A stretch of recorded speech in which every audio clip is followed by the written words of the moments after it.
আসসালামু আলাইকুম এভরিওয়ান। অনেকদিন পর সরাসরি ক্যামেরার সামনে এসে ব্লগ করছি। কেমন আছেন আপনারা সবাই?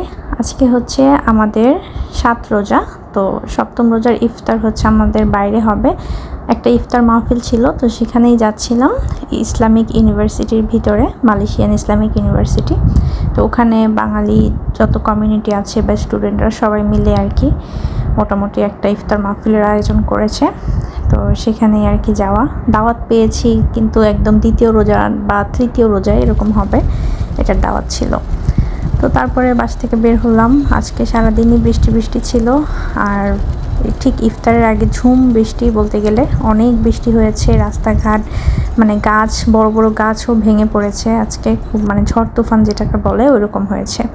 তো এই তো পাহাড়ি রাস্তা ধরে যাচ্ছিলাম। ইসলামিক ইউনিভার্সিটির রাস্তাটাও যেমন সুন্দর, আর ভার্সিটিটাও ওইরকমই সুন্দর। আর এখানে দেখলাম যে রাস্তার পাশে ইফতার বাজার বসেছে। আমাদের দেশের ইফতার বাজার তো অন্যরকম, আর এখানেরগুলোও অন্যরকম, মানে ওদের এক একটা প্লেস থাকে আলাদা সিলেক্ট করা, ওখানে আর কি তারা ইফতারের বাজার বসায়। তো এখানে অনেক ধরনের দোকানপাট ছিল, আমি তো গাড়ি থেকে দেখছিলাম।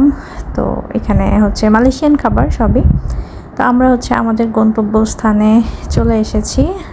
আমাদের লেট হয়ে গিয়েছে, প্রায় 1 ঘন্টার মতো লেট হয়ে গিয়েছে, তবে ইফতারের 1 ঘন্টা আগে গিয়ে পৌঁছিয়েছি, কারণ প্রোগ্রাম যেহেতু একটা, তো একটু আগে আগে যাওয়াই ভালো, একটা নতুন জায়গা যেহেতু।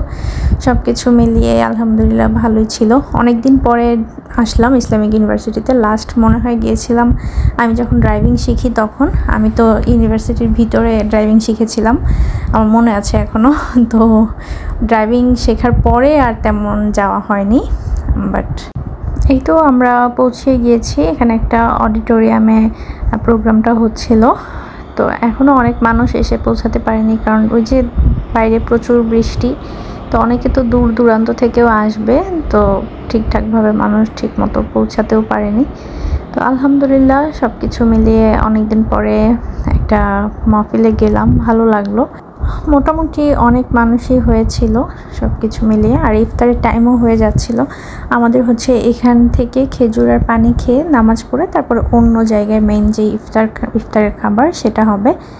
তো এই তো সবার টেবিলে টেবিলে পানি আর অরেঞ্জ ছিল, সাথে খেজুর ছিল, ইফতারের জন্য দিয়ে দিয়েছে, সময় যেহেতু প্রায় হয়ে এসেছিল। আলহামদুলিল্লাহ আজান পড়েছে, আমরা সবাই ইফতার করছিলাম। একটা জিনিস খুব ভালো লেগেছে ওখানে গিয়ে, মানে পরিচিত এত এত মুখ সবাই এসেছে মোটামুটি, তো খুবই ভালো লেগেছে। সবার সাথে দেখা হয়েছে অনেক দিন পরে, কারণ নর্মালি তো সবার সাথে দেখা হয় না। তো এখানে হচ্ছে আমিরা ছিল, আমিরা ক্যামেরার উপরে হাত দিচ্ছিল। তো এই তো সবার সাথে দেখা হওয়ার কারণে অনেক ভালো লেগেছে, অনেক দিন পরে অনেক পরিচিত মুখ। কারণ সবাই সবার মতো ব্যস্ত থাকে, সবাই তো ওইভাবে সময় পায় না যে দেখা করবে বা কথা হবে। তো এরকম গেট টুগেদার হলে সবাই একসাথে হয়, তখন দেখা হয় আর কি। তো ইফতারে খেজুর পানি খেয়ে যে যার যার মতো নামাজ পড়েছে, মহিলারা আলাদা পুরুষরা আলাদা। তো নামাজ পড়ে তারপরে হচ্ছে যাওয়া হচ্ছিল মেইন ইফতারের খাবার যেখানে, সেখানে বিশাল বড় একটা ক্যান্টিন বুক করা হয়েছে। তো সেখানেই আর কি খাবার দাবারের সব রকমের ব্যবস্থা। তো এই তো আমরা চলে এসেছি হাঁটতে হাঁটতে, বেশ দূরেই ছিল। খাবার দাবারের আয়োজনও মাশাল্লাহ অনেক অনেক ভালো ছিল, যেহেতু বাঙালি প্রোগ্রাম, তো খাবার দাবারের ব্যবস্থা ওরকম করা হয়েছে বাঙালি ইফতার দিয়ে। তো খুবই ভালো লেগেছে, বললামই তো অনেক দিন পরে একটা গেট টুগেদার বলতে পারেন, একটা ইফতার মাহফিল, পরিচিত মুখদের সাথে দেখা, মানে সব কিছু মিলিয়ে ভালোই লেগেছে। তো এই তো আমার ইফতার এখানে আছে পেঁয়াজু, জিলাপি, আলুর চপ, বেগুনি, ছোলা, মানে যা যা থাকে নর্মালি যে বললাম বাঙালি ইফতার, ওগুলো সব কিছু ছিল। সাথে ছিল বিরিয়ানি, তো সাথে মেইন ডিশ হিসেবে বিরিয়ানি ছিল।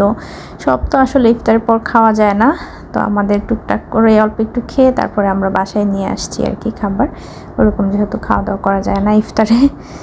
এই তো বিরিয়ানি ছিল, আমি একটু ট্রাই করছিলাম, দেখি খেতে পারি কিনা। তো পেট ভরে গিয়েছে আসলে, আর বাইরেও ছিলাম যেহেতু, ইফতারের পরে এমনিতেও খাওয়া যায় না, তো আমি একটু জাস্ট ট্রাই করে তারপর বাকিটুকু বাসায় নিয়ে এসেছি। এই তো ইফতার শেষে আর কি বাচ্চারা খেলছে, যে যার যার মতো গোছগাছ করে এখন চলে যাওয়ার পালা, আমরাও বের হয়ে যাব, কারণ তারাবির নামাজও আছে, আপনাদের ভাইয়া তারাবির নামাজও চলে যাবে। তো এই ছিল আজকের ব্লগটা, ছোট্ট করে শেয়ার করলাম, আশা করছি আপনাদের কাছে ভালো লেগেছে। আল্লাহ হাফেজ।